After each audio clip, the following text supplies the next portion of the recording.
Hello po, isang magandang araw po sa ating lahat and kumusta po kayo? Sana po ang bawat isa sa atin is okay, ligtas po ang ating mga mahal sa buhay. Kumusta po kayo sa lahat po ng mga tao po na tumatangkilik po sa atin or nandito po ngayon, 'no? Lalo na sa mga tao po na nasa ibang bansa. Shoutout po sa lahat po ng mga mommy na patuloy po na tumatangkilik po sa ating channel, 'no? Sa ngayon po, ang pag-uusapan po natin is itong tinatawag po nating parating na taon, which is 2026, 'no? Tingnan po natin 'no, as much as possible kung ano po ang posibleng energy ngayong taon na 'to. And then, base po sa ating tarot card, which is gagamit po ako ng White Rider and sa numerology and then sa element po ng buong taon 'no. So, ito'y, kumbaga sa akin pagtagpi-tagpiin po natin. Kahit papaano magkakaroon po tayo ng idea kung ano po yung energy ngayong taon na 'to. So, bago 'yan 'no, let me, declare the 4 names of God, which is Yahweh Bavhe, declaring His love, His protection to cover all of us. And nawa po ang pag-iingat po sa akin ng Diyos Ama ay katulad po sa inyo, bawat nating mga pangarap 'no, bawat, paghihinagpis po natin sana po ipakinggan po niya, bawat hinaing ng bawat isa 'no, sa ating pamilya, sa ating trabaho 'no, sa ating negosyo 'no, na sana po basbasan po niya ito lahat 'no. Okay, so sa ngayon, kung balikan po natin last year 'no, so each year of the snake and water element. So kung napapansin po ninyo, talaga pong lalo na ngayong, huling buwan 'no, talaga pong grabe po, mas marami po sa atin ang nadidisgrasya 'no, which is, nandiyan na po yung lindol and mostly talaga po super, super na baha. And, ito'y siguro 'no, kasi alam ko naman po sa atin na hindi masyado pong naniniwala sa ganitong klase po ng hula or sometimes like, mga prediction 'no, kasi kung ano yung darating, okay lang 'no. Pero siguro mas maganda siguro kung aware po tayo. Bawat taon na nagdagdag po sa 2020 is marami na po ang naglagas sa atin or nalagas po sa atin. Mula po sa pagpasok ng 2020, ang sabi ko is mas marami po sa atin ang malalagas 'no.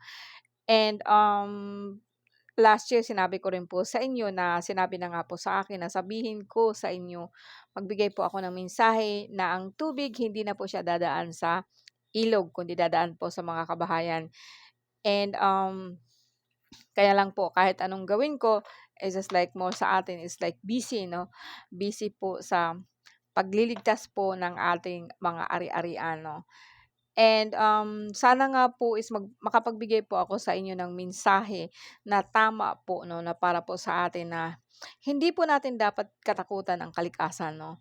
Kasi ang kalikasan kasi is like, nagre-respond po sila sa ating consciousness 'no, sa ating pag-iisip 'no.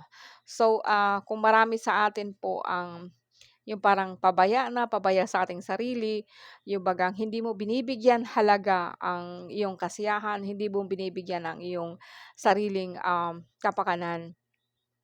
And, marami kasi sasabihin ko na talaga sa inyo na marami sa ating paniniwala or tradisyon na hindi po tama 'no, na it is against our own, yung bagang kumbaga sa akin binabangga natin ang ating sarili. So, ang ating katawan is all kalikasan po 'yan 'no. Nandiyan na po yung 4 na elemento sa atin pong katawan.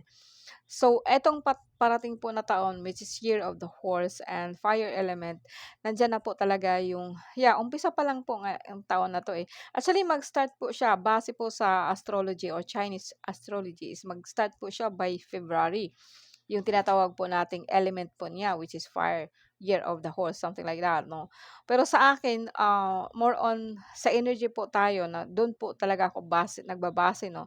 Kasi ang 2026 kung i-add mo siya, 2 plus 2 is equals to 4 plus 6 equals to 1. So, balik tayo ulit sa uno, so number 1. Pero kung ifo-focus mo siya, so nandoon na yung 26 which is 2 plus 6 is equals to 8. So, infinite. So, ibig sabihin niyan, kumbaga sa akin, paulit-ulit po sa atin na pinapaliwanag po na kumbaga is like lahat po is nasa atin na. Lahat po is kumbaga sa akin, binigay po sa atin ang lahat po ng kakayahan. pero parang binabalewala natin ito kasi mas naniniwala tayo sa media, mas naniniwala po tayo sa sinasabi po ng ating relihiyon, na ating paniniwala na ang Diyos po natin is nasa krus, nasa simbahan, and kailangan nating magdasal sa Kanya para po kahit papaano mailigtas po tayo. And I didn't say na hindi tama, tama siya pero hindi sapat, 'no? And 'yun po, hindi po ako masyadong magtatakal about dun kasi nga po is masyado po siyang malalim, 'no. Ngayon balik tayo sa ating, discussion, which is, the Year of the Horse, which is fire element.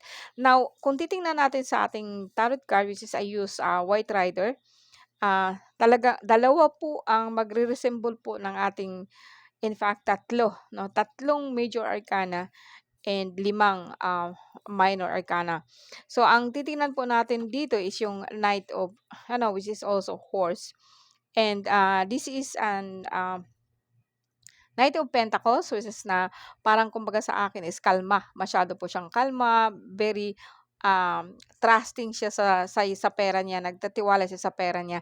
Kasi ang kabayo kasi is a symbol of movement. So marami po sa atin talaga ang kinatatakutan ko po kasi is yung lindol, lindol, baha, which is also movement, 'no, and fire. Ito ang kinatatakutan ko talaga.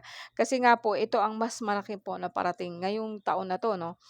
And eto po is like kung titingnan mo siya, hindi po ito yung energy niya kasi masyado po siyang kalma, and this is actually element is earth niya.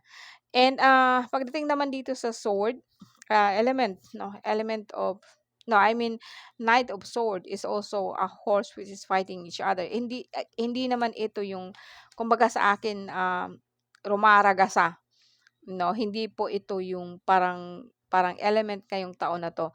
Kasi ang horse kasi is, symbol siya ng earth element. So, kahit sabihin po nating movement, ang movement po niya is parang kumbaga sa akin very practical, 'no. So, ang taong na 'to mostly sa atin is like ang mga tao po is conscious siya about sa pera, about sa buhay po niya, pero hindi po siya yung gano'n kagrabe, 'no. Kumbaga sa akin kumbaga kalma lang siya, 'no, very kalma. Although last year is, very slow, pero hindi naman lahat ng ahas is mabagal, 'no.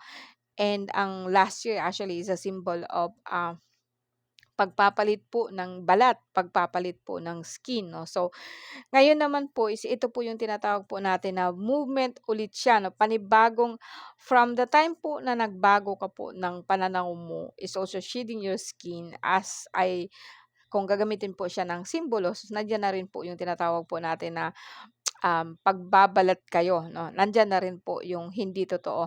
Pero sa pagdating sa horse talaga pong totality po siya, 'no, parang movement siya in a way kung saan po siya papunta. Kaya po lahat ng mga tao po ngayon mas marami ang action na ginagawa o mas marami ang gagawin nating mga bagay-bagay sa buhay po natin.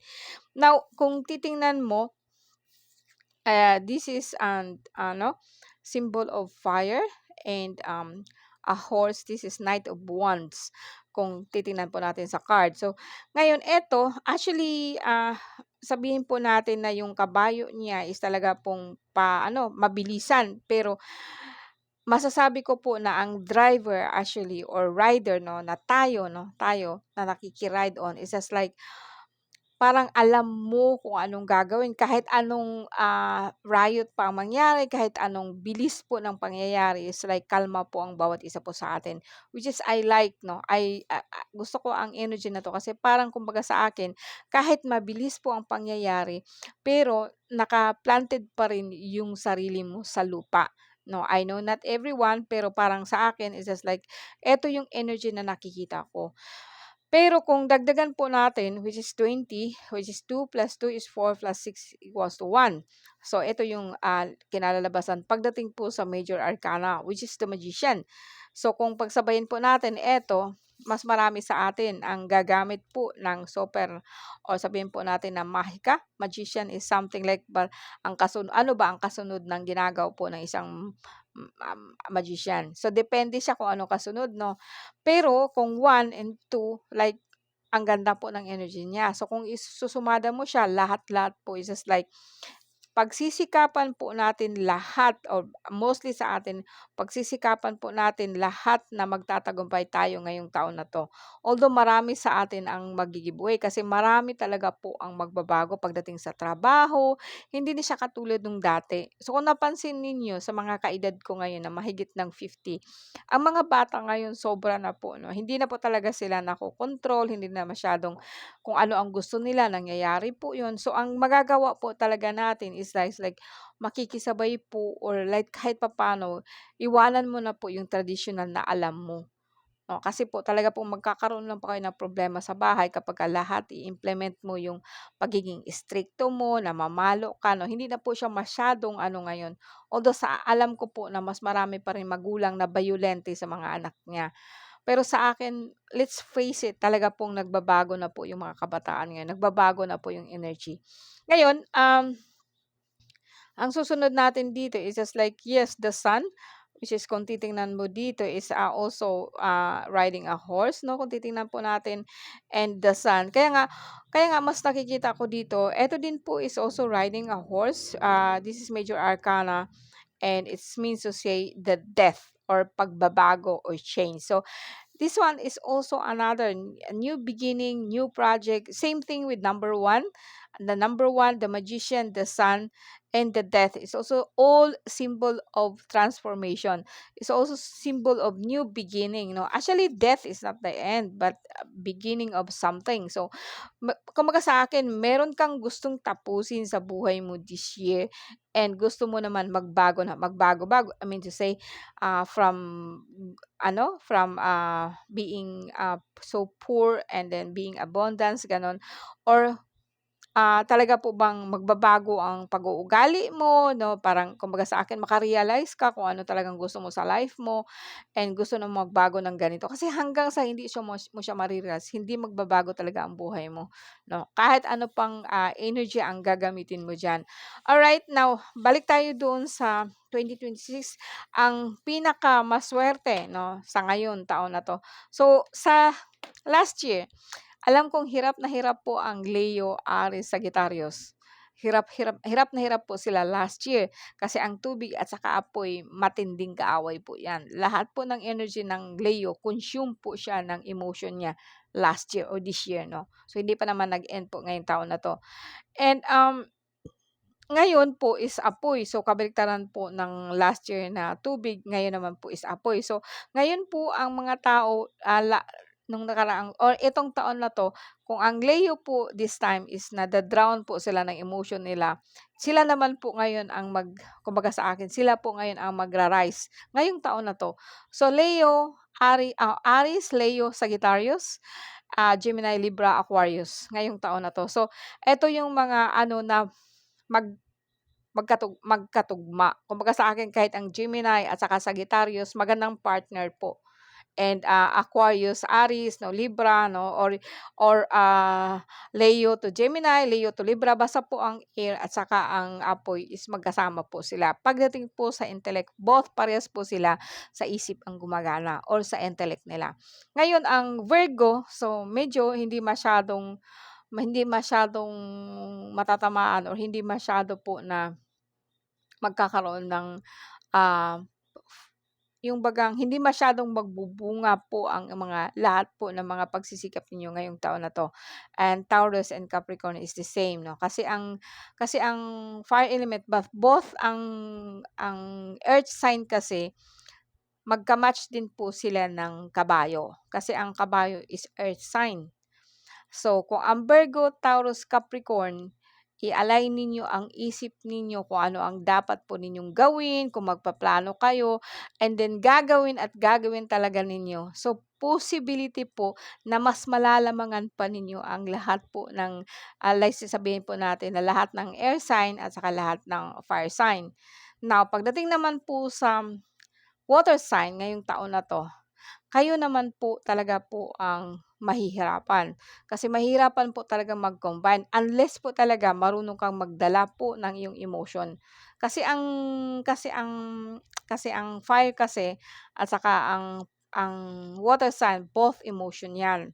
Both sa mind at saka sa emotion. Pero kung ang Pisces kasi marunong magdala ng Leo, ng Aries, ng Fire, wala namang problema ho yun, eh. Hindi ako masyado pong ano, hindi po ako masyadong naniniwala po doon na kesyo isa kang Pisces o isa kang water sign, hindi ka talaga mag-succeed pagdating po doon sa tinatawag po natin na fire element kasi lahat 'yan is combination, lahat po 'yan meron ka. Nasa iyo lang 'yun kung paano mo siya dadalhin, hindi sa lahat ng pagkakataon kaya lang po talaga pong minsan po kasi kasi tao nga lang po tayo, natatalo po tayo ng emosyon, natatalo po tayo ng bombard. Kasi kung sunod-sunod pa naman ang problema mo, mada-drown ka talaga, 'no? Like ano, parang hindi ka po makaka-recover talaga. Pero magshi-shift po 'yan kasi ang earth po natin or ang mundo po natin is umiikot po siya. So, ang bawat isa lang sa atin kung aware ka, kung halimbawa nga po, alamin mo talaga kung ano po ang nangyari, kung magkakaroon ka ng problema, alamin mo kung bakit, 'no? Hindi lang yung pababayaan mo siya and then everything will be okay. Hindi talaga ako naniniwala doon na ang ating kapalaran is set on stone. I don't believe in that, 'no? Lahat po tayo nun may pagkakataon po na manalo or something ka depende siya kung gaano ka talaga ka-positibo o ka-agresibo na makuha ang bagay na gusto mo. 'No? So, alam ko 'yan kasi ang mas mostly sa mga kina-card ko po last year talaga pong sila po natatamaan, yung Cancer, yung Pisces 'no, yung, tinatawag po nating, water element, kahit nga po Scorpio natatamaan po sila last year or this year 'no. So, ang sa akin ngayon na parating naman po 'no, so parating na taon, hindi lahat sa pagkakataon po like halimbawa nga po, kasi nga sinabi ko nga sa inyo mas maganda kasi kung alamin mo yung energy mo kasi hindi lahat ng apoy puro apoy 'no. Hindi din lahat may halo po silang water, may halo po silang ano, kung depende sila kung, kailan po sila ipinanganak 'no, then ano po yung key element po ng kanilang pagkatao. Hindi siya lahat ng pagkakataon ang Gemini is siya this year, hindi rin sa lahat ng pagkakataon Libra or Taurus o Capricorn or Pisces 'no. So, sa akin you just have to ride along 'no. Ang importante naman kasi is aware ka kung ano ang gusto mong mangyari. So, maybe this time hindi ka nag-succeed, maybe preparation. Sabi ko nga sa'yo, may time kasi na, okay dami ng problema mo, puwede naman kasing sabihin po natin na nire-ready ka lang or hinahanda ka lang sa parating pa po na mas magandang opportunity para sa'yo. Maybe this time, they will give you so much problem na akala mo nagsa-suffer ka, it's just preparing you for the next level sa buhay mo. Sa akin depende kasi 'yan sa mentality po natin, eh, kung, ito ba, yeah, nagsa-suffer ako, yes, kung suffering lang naman, Diyos ko, lahat na yata sa akin na. Pero everytime kasi na na-achieve ko ang isang bagay, ganito pala siya. So, kaya mas matututo ka kasi kung tanggapin mo yung bawat mga pangyayari sa buhay mo. It's not only na, talagang ganito, ganito, ganyan. Kasi nga po sa akin prediction lang po 'yan. Hindi sa lahat ng pagkakataon magiging totoo, depende po sa inyo 'yan. Okay guys, thank you very much for watching and maraming salamat po sa inyo po.